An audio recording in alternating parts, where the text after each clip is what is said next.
ಹಾಗೆ ಇನ್ನೂ ಕೂಡ ಟೇಕ್ ಆಫ್ ಹಂತದಲ್ಲೇ ಇರುವಂತಹ ಈ ಇಂಡಿಯಾ ಮೈತ್ರಿಕೂಟದಲ್ಲಿ ಮತ್ತೊಂದು ಮಹಾ ಬಿರುಕು ಇವತ್ತು ಕಂಡು ಬಂದಿರುವಂತದ್ದು ಬಹಳ ಸ್ಪಷ್ಟವಾಗಿ ಗೊತ್ತಾಗ್ತಾ ಇದೆ. ಅದು ಪಶ್ಚಿಮ ಬಂಗಾಳದ ಮುಖ್ಯಮಂತ್ರಿ ಮಮತಾ ಬ್ಯಾನರ್ಜಿ ಅವರು ನಾವು ಇಂಡಿಯಾ ಮೈತ್ರಿಕೂಟದ ಜೊತೆಗೂಡಿ ಚುನಾವಣೆಗೆ ಸ್ಪರ್ಧೆ ಮಾಡಲ್ಲ, ನಾವು ಏಕಾಂಗಿಯಾಗಿ ಪಶ್ಚಿಮ ಬಂಗಾಳದಲ್ಲಿ ಸ್ಪರ್ಧೆ ಮಾಡ್ತೀವಿ ಅಂತ ಇವತ್ತು ನೇರವಾಗಿ ಹೇಳಿದ್ದಾರೆ. ಅದಕ್ಕೆ ಕಾರಣ ಕಾಂಗ್ರೆಸ್ ವ್ಯವಹರಿಸ್ತಾ ಇರುವಂತಹ ರೀತಿ ಸರಿ ಇಲ್ಲ, ನಮ್ಮ ಜೊತೆಗೆ ಕಾಂಗ್ರೆಸ್ ಸರಿಯಾಗಿ ಸಹಕರಿಸ್ತಿಲ್ಲ ಅನ್ನುವಂಥದ್ದನ್ನ ನೇರವಾಗಿ ಹೇಳಿದ್ದಾರೆ. ಇದರ ಜೊತೆಗೇನೆ ಪಂಜಾಬ್ನ ಮುಖ್ಯಮಂತ್ರಿಗಳು ಕೂಡ ಅಂದ್ರೆ ಭಗವಂತ ಮಾನ್ ಕೂಡ ಒಂದು ಹಂತದಲ್ಲಿ ಏಕಾಂಗಿ ಸ್ಪರ್ಧೆಗೆ ಒಲವನ್ನ ವ್ಯಕ್ತಪಡಿಸ್ತಾ ಇದ್ದಾರೆ ಆಪ್ ಮುಖ್ಯವಾಗಿ ಅನ್ನುವಂಥದ್ದು ಒಂದು ವಿಚಾರ ಇತ್ತು. ಬಟ್ ಇಲ್ಲ, ನಾವು ಇಂಡಿಯಾ ಮೈತ್ರಿಕೂಟದ ಜೊತೆಗೆ ಹೋಗ್ತೀವಿ ಅಂತದ್ದು ಕೊನೆ ಹಂತದಲ್ಲಿ ಅವರು ಹೇಳಿದ್ದಾರೆ. ಹೀಗೆ ಆರಂಭಿಕ ಹಂತದಲ್ಲೇ ಕಂಡು ಬರ್ತಾ ಇರುವಂತಹ ಇಂತಹ ಬಿರುಕುಗಳಿದೆಯಲ್ಲ, ಇದು ಸಹಜವಾಗಿ ವಿರೋಧಿ ಪಾಳಯಕ್ಕೆ ಅಸ್ತ್ರ ಆಗಿದೆ.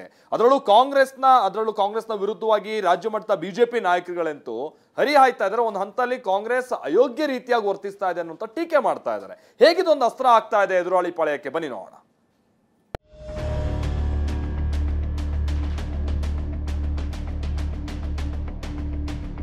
আমার সাথে কোনো সম্পর্ক নেই বাংলার ব্যাপারে। অল ইন্ডিয়ায় কি করবো না করবো আপনার ইলেকশন ভাববো, আমরা সেকুলার পার্টি, আমরা বিজেপিকে হারানোর জন্য যা করা হবে।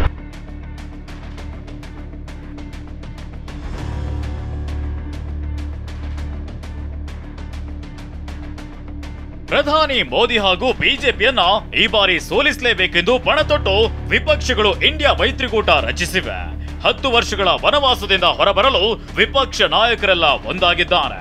ಆದ್ರೆ ಲೋಕಸಭಾ ಚುನಾವಣೆ ಹತ್ತಿರವಾಗುತ್ತಿರುವಾಗಲೇ ಇಂಡಿಯಾ ಮೈತ್ರಿಕೂಟಕ್ಕೆ ಭಾರಿ ಹಿನ್ನಡೆಯಾಗಿದೆ. ಮಹತ್ವದ ರಾಜಕೀಯ ಬೆಳವಣಿಗೆಯೊಂದರಲ್ಲಿ ತೃಣಮೂಲ ಕಾಂಗ್ರೆಸ್ ಮುಖ್ಯಸ್ಥಿಯಾಗಿರೋ ಪಶ್ಚಿಮ ಬಂಗಾಳ ಸಿಎಂ ಮಮತಾ ಬ್ಯಾನರ್ಜಿ ಸ್ಫೋಟಕ ಹೇಳಿಕೆಯನ್ನ ನೀಡಿದ್ದಾರೆ. ಮುಂಬರುವ ಲೋಕಸಭಾ ಚುನಾವಣೆಯಲ್ಲಿ ಟಿಎಂಸಿ ಏಕಾಂಗಿಯಾಗಿ ಸ್ಪರ್ಧಿಸಲಿದೆ ಅಂತ ಮಮತಾ ಬ್ಯಾನರ್ಜಿ ಘೋಷಣೆ ಮಾಡಿದ್ದಾರೆ.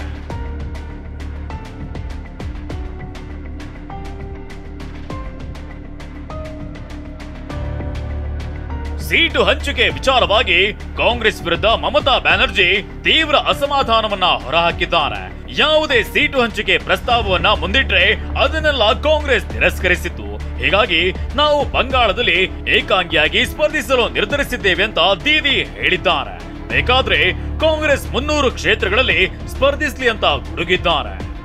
আমার কোনো কথা হয়নি এবং আমি প্রস্তাব দিয়েছিলাম, ওরা প্রথম দিনই প্রত্যাখ্যান করেছে। তখন থেকে আমাদের দল সিদ্ধান্ত নিয়েছে আমরা বাংলায় একা চলবো। ইভেন ওরা যে আজ থেকে র্যালি করেছে আমাদের একবার as a matter of country, আমি ইন্ডিয়ার অ্যালায়েন্স আমাকে একবার জানিয়েছে দিদি আপনার রাজ্যে যাচ্ছি, না জানায়নি। সুতরাং আমার সাথে কোনো সম্পর্ক নেই বাংলার ব্যাপারে। অল ইন্ডিয়ায় কি করবো না করবো আপনার ইলেকশন ভাববো, আমরা সেকুলার পার্টি, আমরা বিজেপিকে হারানোর জন্য যা করা হবে। ಇತ್ತೀಚೆಗಷ್ಟೇ ಕಾಂಗ್ರೆಸ್ ನಾಯಕ ಅಧೀರ್ ರಂಜನ್ ಚೌಧರಿ ಮಮತಾ ಬ್ಯಾನರ್ಜಿ ವಿರುದ್ಧ ಹರಿಹಾಯ್ದಿದ್ರು. ಮಮತಾ ಬ್ಯಾನರ್ಜಿ ಅವಕಾಶವಾದಿ ಅಂತ ಕಿಡಿಕಾರಿದ್ರು. ಮಮತಾ ಸಹಾಯವಿಲ್ಲದೆ ಕಾಂಗ್ರೆಸ್ ಪಶ್ಚಿಮ ಬಂಗಾಳದಲ್ಲಿ ಸ್ಪರ್ಧಿಸಲಿದೆ ಅಂತ ಹೇಳಿದ್ರು. ಇದಾದ ಬಳಿಕ ರಾಹುಲ್ ಗಾಂಧಿ ತೇಪೆ ಹಚ್ಚುವ ಯತ್ನ ಮಾಡಿದ್ರು. ಮಮತಾ ಬ್ಯಾನರ್ಜಿ ಜೊತೆಗಿನ ಸಂಬಂಧ ಚೆನ್ನಾಗಿದೆ, ಒಂದು ಕಡೆ ಕೂತು ಸೀಟು ಹಂಚಿಕೆ ಮಾತುಕತೆ ನಡೆಸ್ತೀವಿ ಅಂತ ಹೇಳಿದ್ರು. जो हमारा सीट नेगोशिएशन है वो चल रहा है, उसका रिजल्ट आएगा, कंक्लूजन आएगा, उसके बारे में मैं यहाँ कमेंट नहीं करना चाहता हूँ। साथ मेरा पार्टी का बहुत अच्छा रिश्ता है। हाँ, थोड़ा थोड़ा होता रहता है, कभी कोई उनका कोई बोल देता है, हमारा कोई बोल देता है। Natural things, these are not things that are going to disrupt anything. ಇನ್ನು ಈ ಬಗ್ಗೆ ಸ್ಪಷ್ಟನೆ ನೀಡಿದ ಕಾಂಗ್ರೆಸ್ ಹಿರಿಯ ಮುಖಂಡ ಜೈರಾಮ್ ರಮೇಶ್ ಟಿಎಂಸಿ ಇಲ್ಲದ ಇಂಡಿಯಾ ಮೈತ್ರಿಕೂಟವನ್ನ ಊಹಿಸಲು ಸಾಧ್ಯವಿಲ್ಲ ಅಂತ ಹೇಳಿದ್ದಾರೆ. टीएमसी और ममता जी विशेष रूप से, क्योंकि वो एक बड़े नेता हैं, टीएमसी के नेता हैं, भारत के बंगाल के नेता हैं, देश के नेता हैं। इंडिया गठबंधन का एक बहुत महत्वपूर्ण स्तंभ तृणमूल कांग्रेस। हम ममता जी के बिना इंडिया गठबंधन की कल्पना नहीं कर सकते. ಸದ್ಯ ದೀದಿ ಹೇಳಿಕೆಯಿಂದ ಇಂಡಿಯಾ ಮೈತ್ರಿಕೂಟದಲ್ಲಿ ಕಂಪನ ಸೃಷ್ಟಿಯಾಗಿದೆ. ಆದ್ರೆ ಈ ರೀತಿ ಏನೂ ಆಗಲ್ಲ. ಇಂಡಿಯಾ ಮೈತ್ರಿಕೂಟದಲ್ಲಿ ಯಾವುದೇ ಸಮಸ್ಯೆಗಳು ಇಲ್ಲ ಅಂತ ಆರ್ಜೆಡಿ ನಾಯಕ ಮನೋಜ್ ಝಾ ಹೇಳಿದ್ದಾರೆ. ಇನ್ನು ದೆಹಲಿ ಸಚಿವ ಸೌರಭ್ ಭಾರದ್ವಾಜ್ ಟಿಎಂಸಿ ಅಂತ ದೊಡ್ಡ ಪಕ್ಷದ ಜೊತೆ ಸೀಟ್ ಶೇರ್ ಮಾಡಿಕೊಳ್ಳೋದು ಸ್ವಲ್ಪ ಕಷ್ಟದ ಕೆಲಸ ಅಂತ ಹೇಳಿದ್ದಾರೆ.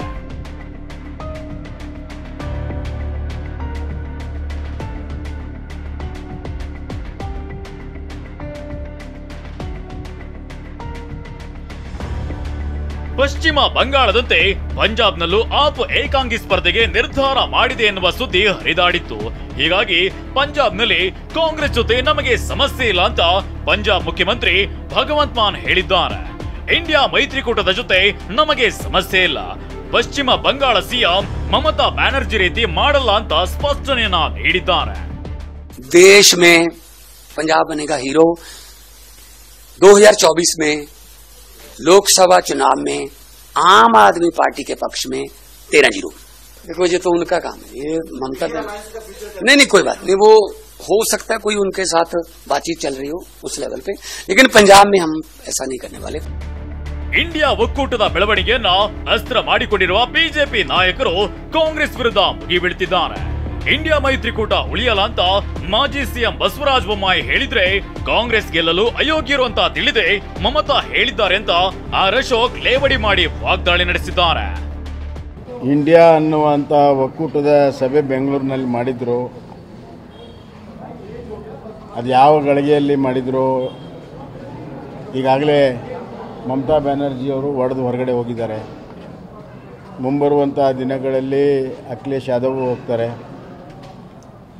ಮತ್ತು ಕೇಜ್ರಿವಾಲ್ ಹೋಗ್ತಾರೆ, ಕೊನೆಯದಾಗಿ ಶರದ್ ಪವಾರ್ ಕೂಡ ಆಚೆ ಬರ್ತಾರೆ, ಆಗೋದೇ ಅಷ್ಟು. ವೆಸ್ಟ್ ಬೆಂಗಾಲಲ್ಲಿ ಮಮತಾ ಬ್ಯಾನರ್ಜಿಯವರು ಕಾಂಗ್ರೆಸ್ಗೆ 1 ಸೀಟನ್ನು ನಾವು ಕೊಡಲ್ಲ ಅಂತ ಹೇಳಿದ್ದಾರೆ. ಅಂದರೆ ಕಾಂಗ್ರೆಸ್ ಅವರು ಗೆಲ್ಲಕ್ಕೆ ಯೋಗ್ಯತೆ ಇಲ್ಲದಂಥವರು, ಒಂದು ರೀತಿ ಗೆಲ್ಲಕ್ಕೆ ಅಯೋಗ್ಯರು ಅಂತ ಮಮತಾ ಬ್ಯಾನರ್ಜಿಯವರು ತಿಳ್ಕೊಂಡಿರೋದಕ್ಕೋಸ್ಕರ ಆ ರೀತಿ ಹೇಳಿಕೆಯನ್ನು ಕೊಟ್ಟಿದ್ದಾರೆ. ಲೋಕಸಭಾ ಚುನಾವಣೆ ಹತ್ತಿರ ಬರ್ತಿದ್ದಂತೆ ಇಂಡಿಯಾ ಮೈತ್ರಿಕೂಟದಲ್ಲಿ ಬಿರುಕು ಕಾಣಿಸಿಕೊಂಡಿದೆ. ಇದು ಮುಂದಿನ ದಿನಗಳಲ್ಲಿ ದೊಡ್ಡದಾಗುತ್ತೆ ಅಂತ ಎನ್ಡಿಎ ನಾಯಕರು ಹೇಳ್ತಿದ್ದಾರೆ. ಆದ್ರೆ ಇದು ಮುಂದೆ ಯಾವ ಹಂತ ತಲುಪಿದ್ರೂ ಅಚ್ಚರಿಯಿಲ್ಲ. Bureau report ಟಿವಿ9.